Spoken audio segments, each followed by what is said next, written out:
What's up, guys? Welcome back to the channel. It's Cole and Jay, and we are both very excited for today's episode because today we are going to be giving y'all the grand tour of all the available garden spaces that we have here on our property. Now, this is something that's been keeping us busy throughout the pandemic, and some of y'all know that we love to garden. We love growing plants for all the pollinators in the area, but we haven't really shown very much of that on our channel at all. We showed y'all a little glimpse earlier on in the year of some of the raised beds that we were installing, but that's just a very small part of what's been going on here at the Cole and Jay headquarters. So I'm very excited to show you guys what we're growing this year. A lot of things are blooming, a lot of things are really coming on strong, and it's starting to look really nice. And we've got some interesting and some mega structures going on in the front yard. We're both very excited and eager to share everything that we've been growing this year, and we really hope that you guys love it. So let's start by taking a look at the bed behind us right now. Yeah, this is the one that y'all saw us kind of install earlier on in the year, but we're gonna turn the camera around and we're gonna show you guys what we have growing in this little space. All right, so like we said, this is a brand new bed that we installed this year. We made it out of a telephone pole, and it's actually turned out really nice. We filled it up with some really good soil, and we have a lot of things growing in here. Up here in the front, we have a few different varieties of Rudbeckia. It's just different types of black-eyed Susans. They're growing really good. They attract a ton of pollinators.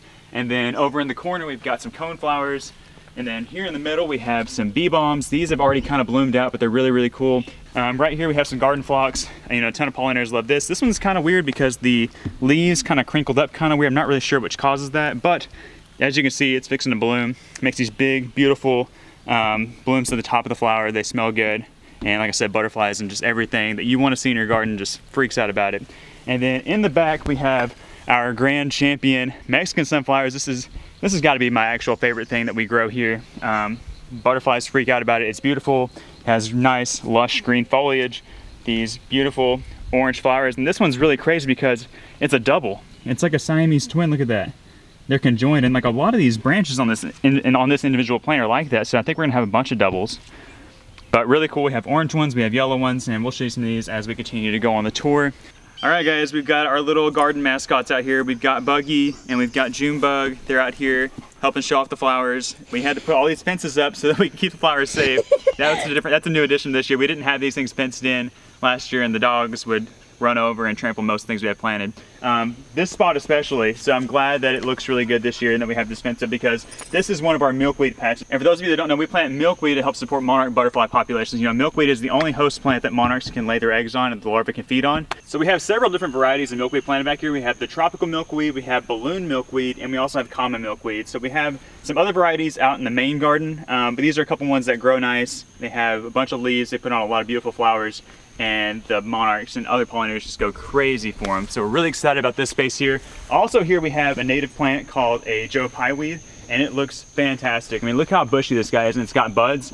There's another one in the main garden that's just like double this size, taller than me, has big buds that I think are actually blooming. So we'll go check those out. But yeah, we have those, and then we have over here another native plant. This is a blazing star, and it's starting to grow up and start to bloom. Well, this one's not starting to bloom, there's some blooming out there. We keep talking about the main garden. That's where we're leading to. And then this guy is really cool too. This is called the rattlesnake master. And while it doesn't look like much, it's kind of a succulent little plant. This is actually the flower, and it's blooming, and butterflies love these guys too. Another awesome native plant here. So yeah, that kind of wraps up this little space. We got milkweeds, we have some native plants. A lot of the plants you're gonna be seeing in these gardens are native plants mixed in with these other plants that are rich in nectar, rich in pollen for these other pollinators that visit our garden. Anyways, let's move on to the next little space. So we've made it to the front of the house, and as you can see, we have a beautiful walkway of beautiful flowers. I mean, these flowers are doing amazing right now, but let's take a closer look at them. So this right here is our Rudbeckias. We planted these from seed, and they're starting to bloom. I really like that one with the red in the middle. Yeah, this is really pretty. And then over here we have our blazing star. It's starting to bloom. That's gonna be really exciting. And then we have some more milkweed. But take a look at these zinnias. Yeah, oh my gosh. But what is so great about zinnias is they add so much color to your garden, and they bloom all summer long. All you have to do is keep deadheading them, and they'll just keep blooming. They're just so amazing. Yeah, and they bloom better and better each time you deadhead them. And most importantly, the pollinators freak out about them. They love them so much. So yeah, it's definitely a must-have in your garden. And then this front bed is doing better than it ever has. Like, we are so thrilled about how this bed turned out. So right here, you know, these are my favorite flowers. I love Rudbeckias so much, but look at the size of this one. That one's like 5 inches across. Yeah. That guy is monster. Like, he's huge. We literally started these seeds at the end of January, and we're just now starting to see them flower. These things started flowering like maybe a week ago. Yes, and it took a very long time for them to bloom, but it's so worth it. They're so beautiful. Yeah. And then behind me we have purple coneflowers. Everywhere. Everywhere. Everywhere. I mean, look at all of these purple coneflowers. It's insane how much these things have multiplied this year. And what's really crazy is this is only like 7 or 8 plants, and they were definitely not this big last year, but we love them so much, so we're really excited about them. And most importantly, like we've been saying, the pollinators love them. Another must-have is this plant right here. This is stick verbena, and it blooms from early spring all the way to frost. And the best thing about it, you don't even have to deadhead it. It's just gonna be blooming like this all throughout the season. And what's kind of cool about this thing is that it'll put off these little seed pods, they'll shoot them off, and you'll have new ones come up, and you'll just have like a big old colony of these guys everywhere, and they come up every year, and each and every year they get bigger and better. You might even have to thin them out a little bit, they're so crazy. But again, the pollinators love them. You might find a bee on one of these. It's kind of late in the afternoon, so we're not seeing a ton of guys out here right now, but tomorrow morning or in the middle of the day, this thing will just be covered. These things will be just falling over with bees. And they can get pretty tall. Yeah. So it adds good height, good texture, and good color to your garden. Yep, for sure. Here we go, guys. There's a little bumblebee. We weren't lying when we said they loved it. We were just talking about you. We were just talking about you. And then he was probably, while we were talking about that, he was probably on these guys. This is that bee balm we saw in the back. This is just a bigger cluster. It's just so awesome. This comes in a bunch of different colors. We love the red. It gets tall. And like we said, the bees and hummingbirds freak out about it. All right, so we showed you some pretty cool stuff so far, we think, and we think that it's only going to get better as the weeks progress. And as long as we keep the weeds down and keep watering it, it should do good. But what we're about to show you is something that's pretty crazy. And it's a spot that we've spent most of our time. We put a lot of hard work into it. It's a giant space that we've always wanted, and it's definitely an improvement from last year. I mean, the space we're about to show you is 3 times larger than it was last year, and last year we felt like it was pretty big. Yeah, this year it's gigantic. It's gigantic. It's amazing. So we're gonna take you out there, and y'all just hold on, prepare to be amazed.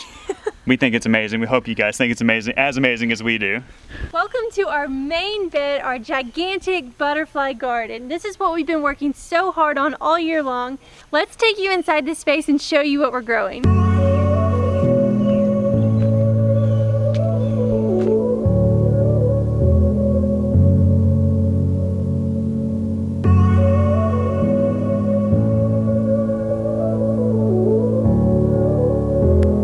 All right, so the first thing you can't miss when you first walk in is this giant trellis that we built, and we have some awesome climbing vines growing on it. We're hoping that this thing just completely encloses over the whole top of it, and we have just tons of flowers everywhere. We have some beans, we have some beautiful little orange flowers, we have some passion vines, and they're all doing really, really great. And this is some bamboo that we cut. We built this ourselves, and we're very proud of it, and we think it's gonna maybe hold up even for another couple of years. Feels good. I hope so. If not, we'll just rebuild it again because it's really, really awesome. And then once you fully enter the garden, you look around, you see we have 3 raised beds here. We have 2 raised beds in front of them, and then we have another raised bed over there. It's gonna take a second for us to get over there, but we're gonna show you guys everything we have growing in each of these raised beds. And then everything else you see growing is planted directly into the ground.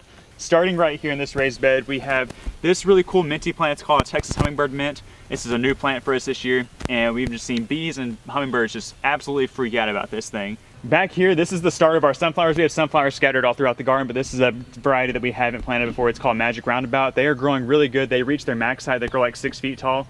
And on the other side, it's got a pretty flower. We'll show you that. This one's got a really nice little flower too. We'll have to show you that one too because I can't quite reach it to pull it around. But really cool flowers. But what is very crazy, I'm sure you guys have seen this thing lurking in the corner of the screen, is this beast. Look at how tall that thing is. It is taller than the trellis. This thing's like almost 10 feet tall. And this is a new plant for us. I had never even heard of it. I saw it in a catalog and I ordered it, and it's called Lion's Tail. And they get its name Lion's Tail, I guess, because of this orange little flowers, kind of looks like a lion, little poofy tail, lion tail. But what's crazy is that it shoots out a stem out the top of the inflorescence, and it keeps putting on these balls of flowers. I mean, look at that.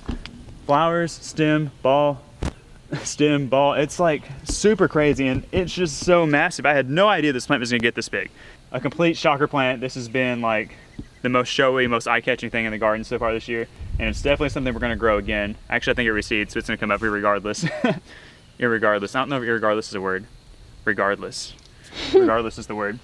Okay, so this bed has some more familiar faces. We have the bee balm, the purple coneflowers, the rudbeckias, the phlox, just all of our favorite things, and they're so beautiful mixed in together. So it should be clear to you by now, these are some of our favorite flowers, and we just wanted to have them out in the main garden to enjoy. But let's move over to the next bed and see what's in it. This is our herb and mint garden. And what is so special about this bed is most of these plants in here are for the eastern black swallowtails. So right here beside me we have a couple of varieties of dill, and then on the edges we have fennel. And then right here next to me we have some Italian leaf parsley, and then over here we have some curled parsley, and these are all some of the eastern black swallowtail's favorite plants to lay their eggs on. But what we do is we actually get the caterpillars off the plant and bring them inside and put them in a butterfly tent and raise them to protect them from predators. And then here is where my tomato crop starts. So fun fact, I actually don't really like tomatoes, except I do like them when they're green. I never have liked ripe tomatoes, and it's something that I wanted to do this year. It was a resolution I made for 2020 was I'm gonna make my taste buds like tomatoes because I think that they're awesome. I think they're beautiful fruits, and it's just dumb that I don't like them. So I figured if I grew them myself, maybe I would, fall in love with them enough that they'd be good to eat. But if you don't like them, if you don't learn to like them, I love them. Yeah, she loves them. But like I said, I love them green. I love green tomatoes. So worst case scenario, I'll pop this guy off and we'll eat them. Like I said, we have several different varieties for me to try out and see which ones I like best. And just kind of see what grows best in our garden, because I know that tomatoes can behave in different soil types and different environments. Behind me I have some marigolds. They say you're supposed to grow marigolds with your vegetables to help kind of deter pests. They're about to bloom, but even if they don't deter pests, I think that they're pretty and I think they smell good. So we got some marigolds back here. Over here it's just a little bit more of the same. We got some more tomatoes, a couple of different varieties. We actually have some peppers mixed in, some cayenne peppers. Never grown peppers. That's mainly I'm just growing them just because I've never grown them before. And then here in front of me, these are eggplants. I love eggplant. They're doing pretty good. I've had a few issues with some pests, but I've been trying to take care of them. Let's take a look at everything else we have growing out here. So this is my mega rudbeckia zone. There are a few other wildflowers mixed in, but it's primarily rudbeckias because they're my favorite. Yeah, also out here we have some sunflowers that came up volunteer from last year. So we're just letting them grow here. Yeah, it's we're just letting them grow. They look cool. This is like just our sea of yellow, and it's doing really, really well. These are some more that we grew from seed. We're really proud of these guys. Yeah. All these are going to be blooming really soon all together, and it's going to be so beautiful, and it's going to make my heart so happy. Yeah, but let's take a look at the little golden field of rudbeckia we already have blooming, because they're not going to last forever, and we want to, be able to touch base on with y'all with everything that's blooming right now.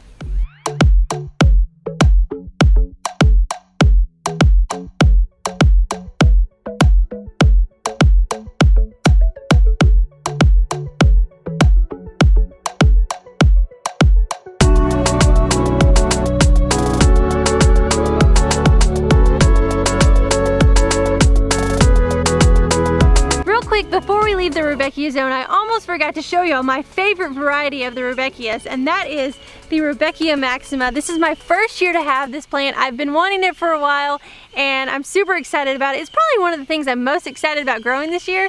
But yeah, this one's already blooming, and we've got some starting to bloom right down here. They're starting to grow up a little spike. Yeah, they're starting to grow up a little spike. And these guys actually get really tall. These guys get pretty massive. So they're not gonna get that big this year, but next year, look out. So like we said, you gotta have zinnias in your butterfly garden, and so we have a mega zinnia zone right here.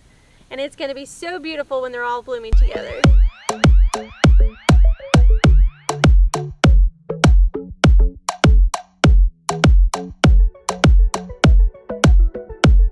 And then behind the zinnia zone, we have a wall of Mexican sunflowers, and these, oh my gosh, these are gonna be so pretty. They're already starting to bloom, but these plants are actually gonna get like 6 to 7 feet tall, and they are gonna be so stunning. But we're really excited about this one right here. We've never grown a yellow one before, so that's really pretty. Really love the color of that.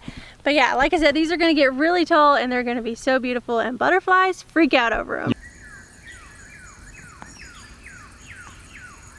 All right, right here is another raised bed. The ones behind us we made out of like a playground retainer wall that her dad hooked us up with. But these I actually built myself out of recycled pallets, and I'm definitely not the best carpenter, not the best woodworker, but I'm happy with the way these turned out, and we've got a nice raised bed out of them. I mean, completely for free out of used pallets. Inside of here we have some more zinnias just to add some some curb appeal. And then here we have some more bee balms. These are a different one right here though. This is actually called a lemon monarda. Never grown this before. Have no idea what it's gonna do. It almost died like 5 times, but I think we got it growing now. And then right here we have some interesting varieties of coneflowers. I picked this up at a nursery in Northwest Arkansas. I forgot what it's called. It's like some apricot thing, I don't know, but look at how interesting that bloom is. It's very cool. This is another plant that is a must-have if you're gonna be serious about having a butterfly garden or any sort of pollinator garden. And these are lantanas. These are available everywhere, like every greenhouse, Walmart, Home Depot, everybody has lantanas. And most of these guys are an annual, so they're only gonna bloom for that 1 year you have them. But they grow big and bushy and they bloom a whole season. They have a ton of different colors, and just like everything else we keep talking about, the pollinators absolutely freak out about them. And they have a nice little like refreshing kind of minty smell to them. And they're just really cool, really pretty plants.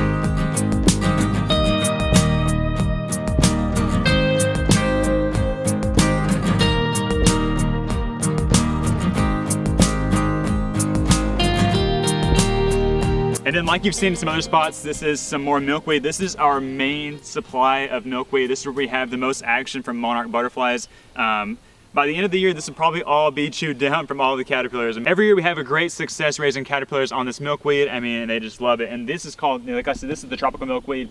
It has these really nice flowers and they bloom all season long, look really, really good. The only trouble with growing milkweed is that you're gonna have a little bit of an aphid infestation here and there. So we just kind of deal with the aphids, kind of squish them here and there. But it's definitely worth it to have all this food supply for the monarch butterflies, which if you don't know is an endangered species and is at risk of becoming extinct because of habitat destruction just all throughout its range. But then right here, we are so excited about this. This is swamp sunflowers, and we got these last year and it was just 3 plants, and now we have like 100. Or like hundreds. Yeah. Like multiple hundreds. Look at all these guys. But we just love like how they like grew together. It's gonna be so pretty whenever they're all blooming. I mean, look at it. It's gorgeous. It's just a small imagine hundreds and hundreds of these. Yeah, it's a small little sunflower head, but look at that. There's so many buds on each stem, and then there's gonna be like over 1,000 flowers right here probably. Yeah, it's gonna be awesome. But check this out right behind it. It's gonna be even more awesome, or equally as awesome. Yeah, so we have shown you this plant. This is the blazing star, but this is a big zone of blazing star. And as you can tell, this one right here is blooming. Look at that. And it's gonna be so beautiful. And then this guy right here is the star of the night show. Okay, so this is a giant moonflower. And I say night show because these flowers actually bloom at night. What's so awesome about it is they bloom at night. It's a giant white flower. They smell so good. And the sphinx moths just go crazy for them. I mean, they're really, really cool. And I mean, look at the foliage. There's nothing not to love about this plant.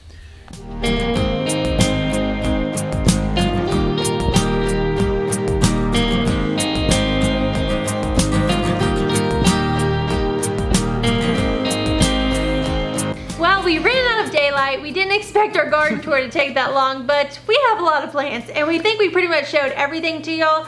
The only thing that we didn't show you was the sunflowers that we have growing on the back row, which you probably saw them, and then our okra. But yeah, we're both very excited about the garden this year. We're excited about the future harvests of our vegetables, and we're excited about everything and how well it's all doing. I'm sure there's a few things that we missed out on showing you guys in the main bed because it's just so massive and there's tons and tons of different things that they're growing.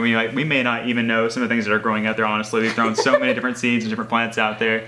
But anyways, we'll have to keep you guys updated on the garden as the season progresses, as our things continue to grow and continue to blossom, because it's only going to get more epic and amazing as the season progresses. But yeah, so if you guys want to see more from our garden, be sure to let us know in the comments and we will be sure to do that for you. If you enjoyed today's video, be sure to hit the like button and subscribe to our channel so you don't miss out on any of our future outdoor or gardening adventures. We're Colin J, and we'll catch you on the next video. Bye guys.